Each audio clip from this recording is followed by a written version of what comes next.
I'm Logan Crawford, and right now on the Spotlight Network, we're unleashing a high-stakes, adrenaline-fueled sci-fi thriller that will have you hooked from page one. The name of the book, DRAKKYNN. It's written by a terrific author. His name is Matthew Allan McNeal, and he introduces us to Colonel Connor Allan, sole survivor of a military massacre, mysteriously gifted with extraordinary powers and thrust into a deadly mission to recover a weapon of unimaginable force. If you love pulse-pounding action, military intrigue, and superhuman twists, DRAKKYNN is your next must-read. We're delighted to have this very talented author join us here today on Spotlight. We thank the team at City of Books for helping us put him in the spotlight today, and we ask viewers like you to support authors like him by subscribing to our channel and by purchasing his amazing book. The links are below this interview. And be sure to download the Spotlight Network TV app streaming on Roku, Apple TV, and Amazon Fire TV. Matthew, thank you so much for joining us here today on Spotlight. Appreciate it. Fun to be here. Great to have you on the show. You've written a terrific book. Talk to us a little bit about the character of Colonel Connor Allan and how you brought him to life. I just a character that I'd created whenever I was in college. Just kind of developed it. Yeah, I was in the military. I was in the National Guard and the reserves, and just from the different people I'd met and different things I'd seen, and just he kind of developed from all that stuff. But I don't know. It was just kind of experiences from life, experiences from seeing other people, and the things I'd seen in the military. Kind of where I created his character from. Very cool. What kind of powers or abilities does he gain, and how do they challenge him? The abilities that he gains they're very exceptional in the way that he's able to kind of transform into not quite like a dragon, but something similar to a dragon, but very powerful. And he's still just trying to figure out how this happened for one, and then what it is that he's actually become. So it's pretty confusing to him, and trying to figure out like, okay, what is this? So pretty surprising to him also. Yeah, absolutely. Talk to us a little bit about the prototype weapon and its significance in the story. Well, the significance, it's a pretty bad bomb to begin with. So if it goes off, it's going to cause a lot of issues. But what they don't realize is what's basically powering the bomb, or the weapon itself, is kind of a special material or a special metal that was created like a long time ago in the battles between like angels and demons and good and evil. And they just don't quite realize, what effect that metal actually has. It's far more dangerous itself than the weapon itself. It's such a cool blend of science fiction and military action. Tell us a little bit about your inspirations. Are there certain TV shows or movies or books that have influenced you? Well, yeah, pretty well anything. Like science fiction, fantasy, of course, Star Wars, Jaws, Indiana Jones, the adventure things, some of Star Trek, Battlestar Galactica, Incredible Hulk. Grew up watching all that, Marvel movies, the DC movies, the comics, everything. So yeah, it's kind of hard to pinpoint any one thing because just so many different things you like, enjoy watching, especially from the time you're a kid on. Exactly. Yeah, you've drawn from a lot of genres here and created a very unique story. Have you envisioned this as a TV series or a series of films? Yeah, that would be pretty. Yeah, that would be pretty neat to actually see it. Even like something like I don't know, like a little short mini series would be great. To kind of Yeah. something like that. But I've always thought of that. Didn't really think it would ever happen because those chances are pretty slim. But it still would be one of those things that'd be really nice to see. Yes. You never know. You put the work out there, you never know whose hands it's going to wind up in. So, Hollywood, if you're listening, this would be a great series, no doubt. And it could be live action or animation. It really lends itself to both, right? Yeah, it could easily be done with both because, like I said, it has the potential. Yeah, yeah, for a little bit of everything like that. So, Well, we'll see how it shakes out. One never knows, do one. That's what I always like to say. yeah, true. Do you see DRAKKYNN as a cautionary tale about power and technology? Yeah, I've kind of always thought that, yeah, about power and technology. Like I said, if the wrong people or even the right people get it, sometimes they don't quite know what they're doing and, Mhm. go too far one way or the other. Yeah.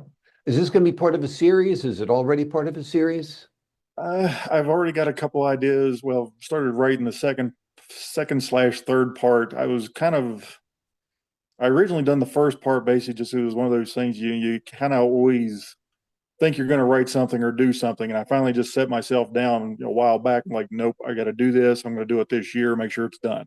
Yeah. So I did the first part just to make sure that I actually accomplished something and finished the book the way I wanted to. But then, yeah, I still got, like I said, I haven't decided if I want to do 2 or 3 parts more or just kind of like one big part added on to it.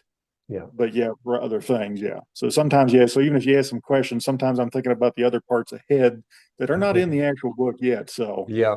Yeah. After a while, the story gets confused. What do I have in the book? What don't I have in the book? What was I thinking about putting in the book? What did I cut out of the book? What's going to be in the next book?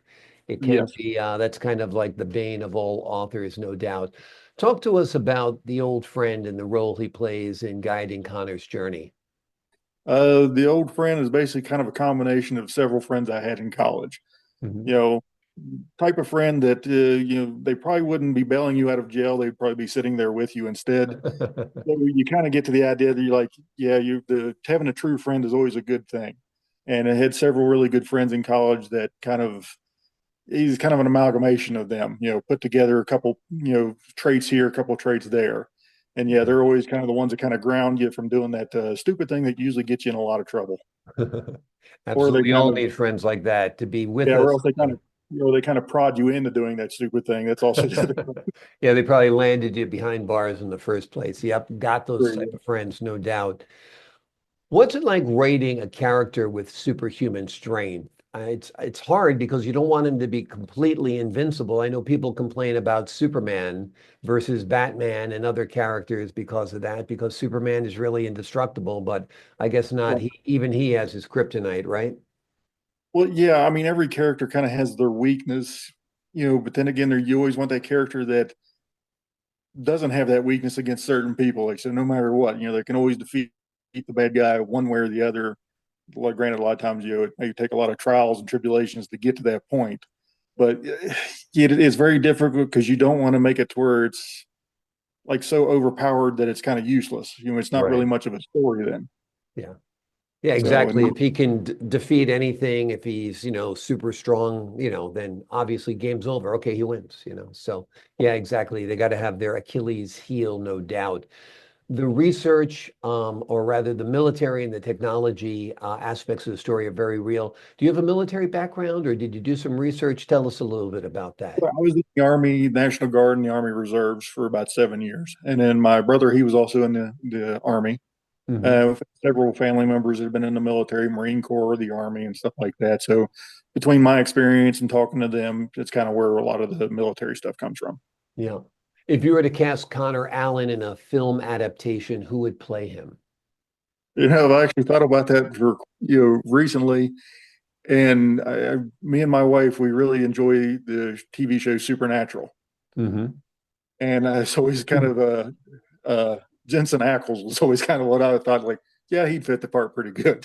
He, Okay. yeah. So, but yeah, that was always one of the things I kind of thought of. Yeah. Well, that's very cool. I'm sure there'd be a big fight at the casting office over who would get this role because it's a very, very cool role. What was it like writing it? How long did it take you? Did you write mornings? Did you write whenever you had a free time? Tell us what your writing regimen was like. It was kind of off and on. I kind of started it when I was first in college, Mhm. but it wasn't until about 2006, 2005, somewhere around that range that it kind of, at that point in time, was like, okay, I've got to get this done. It was one of those things, you always procrastinate. Mhm. And eventually you're kind of like, okay, no, I've got to actually sit down and do this. So usually weekends, nights, I'm a nurse. So Mhm. basically, do a lot of 12-hour shifts. So if I had a day off, sometimes I just set myself down and not force myself to write, but at least, Yeah. the ideas or things that were in my head is like, okay, I got to at least get them out on paper. I can put things back in order, rearrange things, or you adjust the stories I need to. But Yeah.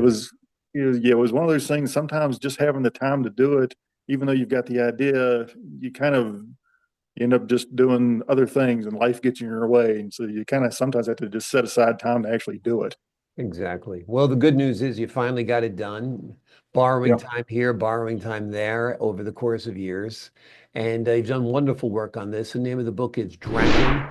In it, Matthew introduces us to Colonel Connor Allan, sole survivor of a military massacre Mysteriously gifted with extraordinary powers and thrust into a deadly mission to recover a weapon of unimaginable force. If you love pulse-pounding action, military intrigue, and superhuman twists, DRAKKYNN is your next must-read. Matthew, thank you so much for joining me here today on Spotlight. All right, appreciate it. Thank you very much. I appreciate your time, sir. And to the folks at home, I'm Logan Crawford, thanking you for your time this time. Until next time on Spotlight.